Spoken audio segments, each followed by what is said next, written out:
If you don't listen to me, we're getting a divorce. I'd rather divorce a husband who says such selfish things. I accept the divorce that my husband dealt me. He looks at me with a smug smile, not knowing what will happen next. My name is Emily. I got married 5 years ago, and I'm 35, living just with my husband. Although I'd like to have children, we've not been blessed yet. We've considered fertility treatments, but due to my husband's opinion, we decided not to pursue them, leaving it to nature.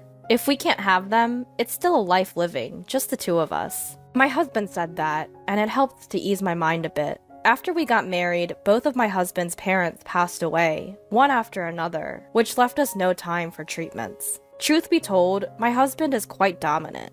My husband was originally senior at work. In front of relatives, he'd refer to me as his foolish wife, and if I made a mistake, he'd scold me without mercy. Since our relationship was hierarchical before marriage, it continued even after marriage. This may make my husband sound like a bad person. He has his gentle side too. When I was his subordinate, he gave me accurate advice and guidance when I made mistakes or when things didn't go well, and he'd express his appreciation for my hard work. More importantly, he was the one who encouraged me when my beloved grandfather passed away and I was feeling down. This led us to start dating and eventually got married. After getting married, I retired and am now a full-time housewife. Hey Emily, I'm home. Welcome home. My husband usually gets home after 9 p.m. Being a manager, he has a lot of work and is almost always in overtime. You're late again today. You must be tired. I pick up the shirt and socks that my husband has taken off and talk to him. He just sits on the sofa and doesn't say a word. It's always like this. He must be really tired. I start preparing dinner for him, and when I finish serving him, he begins to eat without a word. After he finishes eating, in about 10 minutes, he heads to the bathroom.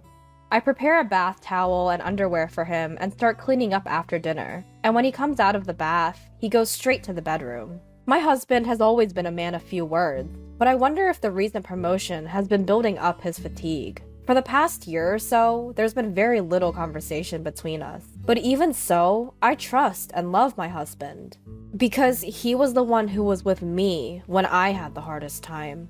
I lost my father in middle school and my mother in my freshman year of high school. Afterwards, I was taken in by my grandfather and raised by him. My grandfather, who treated me like his own daughter and loved me dearly. I adored my warm and kind grandfather.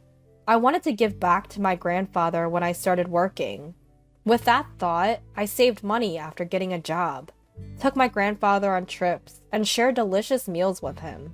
The time I spent with my grandfather was enjoyable, and I wished for him to stay healthy and energetic forever. However, 3 years after I started working, my grandfather passed away from lung cancer. I was literally left all alone. I knew I would have to part with my grandfather someday, but I didn't expect it to come so soon. Wished I could have done more for my grandfather. We could have spent more time together. I was so sad, spending every night crying. The person who noticed my change was my then boss, my husband. My husband genuinely listened to me, saying, "You've been through a lot.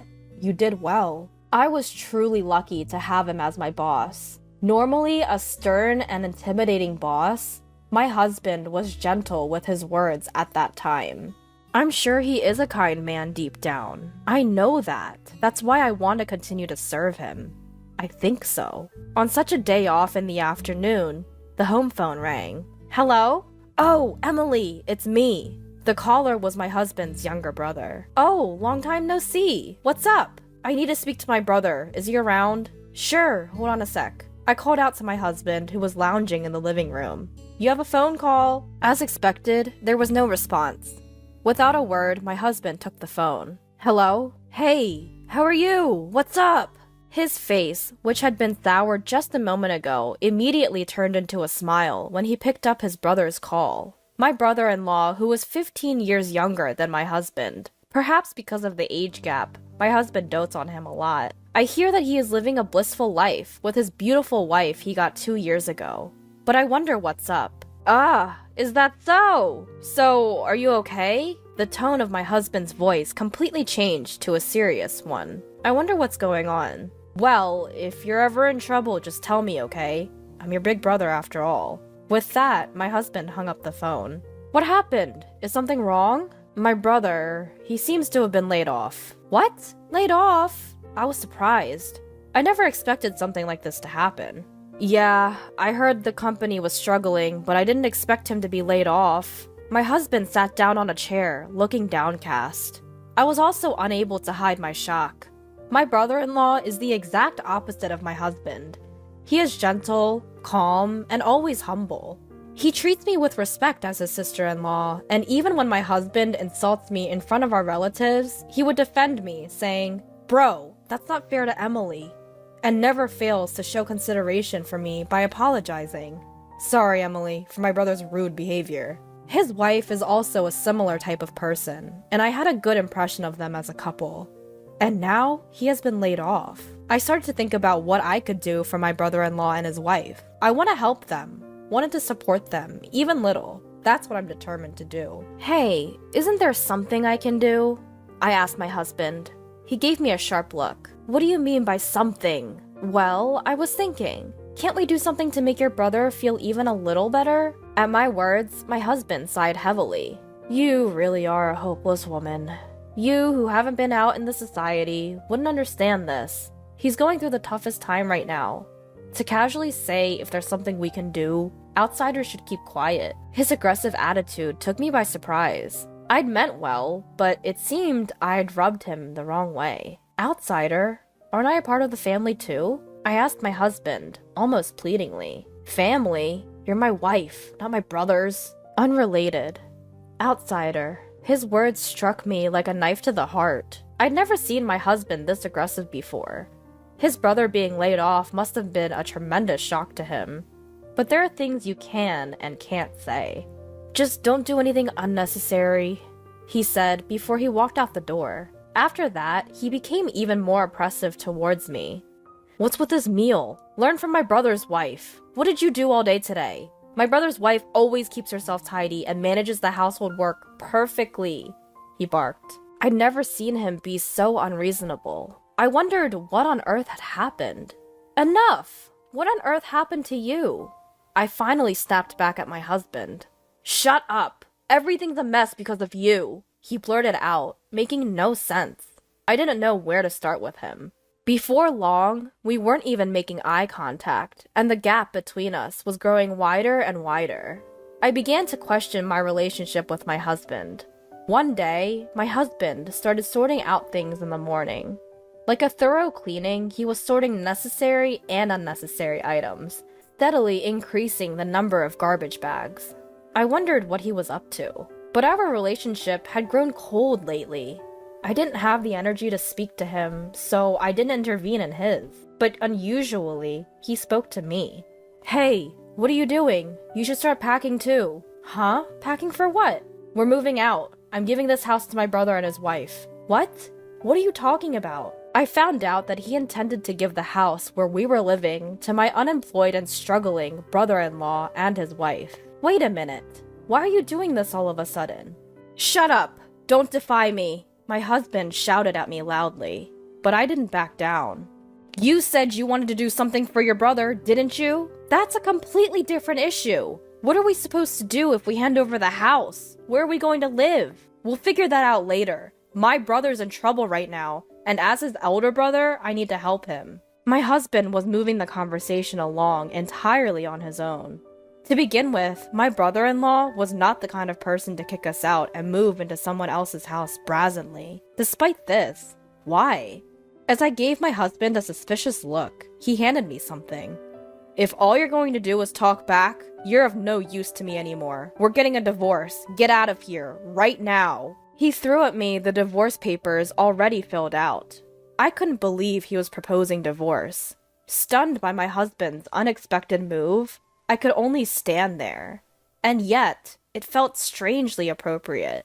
I didn't feel like we could continue as a couple, even if we stayed together. Maybe this is a good opportunity.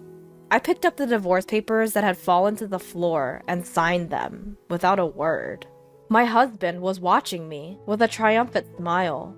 His expression was so comical that I almost burst out laughing. When I had finished filling out the divorce papers, I turned to my husband. This house isn't yours, is it? Huh?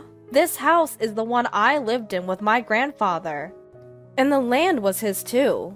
They both passed down to me, remember? At this, it was my husband's turn to be stunned. If it's in my name, how are you going to hand it over? Huh? How are you going to? I pressed my husband with questions. No. I mean, my husband suddenly became flustered. Did you forget? You moved into my house before we got married because you thought it was a waste to pay rent. I've been paying the property taxes on the house and land every year because they're in my name, and you haven't given me a penny.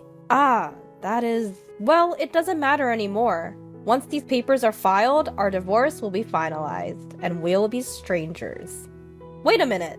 Let's calm down. Calm down? That's my line. You're handing out divorce papers like it's nothing. How selfish can you be? It's unbelievable. I unloaded all my pent-up frustrations on my husband. I loved my husband, and I thought he loved me too. But maybe that was just my misunderstanding. I never expected the end of our marriage to come so quickly. Emily, wait. This is a misunderstanding. Let's have a talk. Talk about what? You were the one who brought up divorce first, weren't you?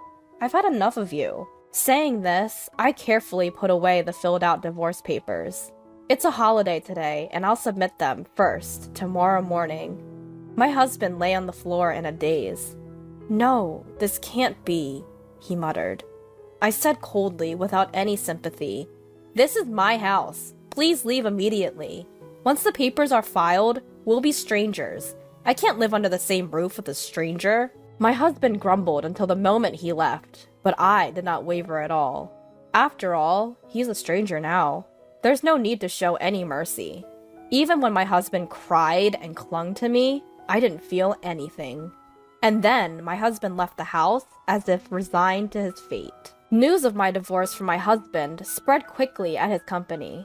He was immediately looked down upon at work, I heard. Rumors about the reasons for our divorce and my husband's behavior throughout our married life spread in great detail. It seemed my husband had entirely lost his place at his company. I really wonder who started and propagated these rumors. All I did was answer the questions his colleagues and subordinates asked me, and nothing more. Then, about 6 months after our divorce, I ran into a person I'd rather not see when I was returning from the real estate agency. It was my husband. Well, since we're divorced, he's my ex-husband now. It seemed like he had been lying in wait for me to come out of the agency. The whole situation was quite unsettling. Even when I tried to ignore him, he continued to follow me persistently. Finally, out of patience, I reluctantly agreed to talk with him. "Enough! If you have something to say, just say it quickly. Emily, I've always despised you," he declared. What? His sudden proclamation left me baffled. It turned out he had been blaming me for his brother's layoffs. Huh? Why would that be my fault? Ever since we got married, bad things just kept happening, he insisted. Indeed, after we got married, unfortunate events, like his parents passing away and him getting injured, occurred. But his father was already hospitalized before we got married, and his mother was always frail. His injury was a result of his own drunken clumsiness. He tripped over a curb and broke his wrist. Still, in his mind, it seemed like I was the person responsible for all the misfortune. So you think I was the cause of all the misfortune, and that's why you hated me? I always thought you were just a bit awkward, but you were simply despising me, huh? I was thoroughly exasperated with him. He just kept blaming everyone else without taking any responsibility. There was no basis for his accusations. I couldn't believe someone like him managed to be a supervisor at his company. I began to worry about his subordinates, fearing they might be unjustly criticized for no reason. When did this reliable superior turn into such a person? And I felt a bit pitiful for having been married to someone like him. But even after divorcing you, bad things have kept happening to me. What kind of bad things? At my question, he rolled up his sleeves. There were exposed, painful-looking burns from a fire. Actually, my apartment burned down 3 months ago. But that's not all. I lost my wallet, making mistakes at work. Plus, my brother's been acting cold to me and hasn't been in touch recently. So even after we split, his misfortunes continued. Well, that's to be expected. To be honest, hearing such stories doesn't make me feel sympathetic or sorry for him at all. After all, these are all consequences of his own actions, and I have nothing to do with them. Please, Emily, come back to me. I can't do it without you, okay? We've been a couple for so long. Didn't I take care of various things when you were still a working woman? And didn't I help you so much when your grandfather passed away? Didn't I? Looking at this man in front of me, trying to guilt trip me, I felt a chill run down my spine. All your misfortunes are from your actions that took. Maybe you should take a good look at yourself and do something about your bad habit of blaming others for everything. With that, I walked away from him. Emily, wait up! Emily! Emily! My ex-husband was trying to catch my attention, calling out my name. I pretended not to know him and disappeared into the crowd. In fact, about a week after our divorce, I received a call from my brother-in-law. Or rather, my former brother-in-law. Emily, well, you're not my sister-in-law anymore, aren't you? Sorry, but it's about my brother. According to what my former brother-in-law told me, the decision to give up the house to his brother was my ex-husband's own choice. He and his wife had no idea about it. My brother has always been prideful. It's always worried me. His attitude towards you, Emily, was terrible. My wife and I felt so sorry watching it all. He truly is a kind-hearted person. I wonder how two brothers could be so different. I don't know if it's okay to say this, but I think it was good that you divorced. I want you to be happy, Emily. Thank you. I'm glad to hear you say that. Then he told me he found a job quite soon and that he was somehow making ends meet. I'm so glad for him. I'm thinking about distancing myself from my brother. I guess my former brother-in-law must have had his own thoughts about it. He intends to gradually lose contact with his brother, my ex-husband. The reason why my ex-husband couldn't reach his real brother was because of this. My ex-husband, who divorced his wife and was estranged from his beloved younger brother, was truly alone. I hope he realizes the weight of the mistakes he's made. But before that, I need to disappear from his sight. On the day I met my ex-husband again, I had just signed a contract with a real estate agent to rent out the house I inherited from my grandfather. The house is too big for me, but I can't just let go of the house full of memories with my grandfather. I'd rather have someone who wants to live there reside in it. I'll change my cell phone number and where I live and completely cut off my relationship with my ex-husband. I'm only 35 years old. I still have a long life ahead of me.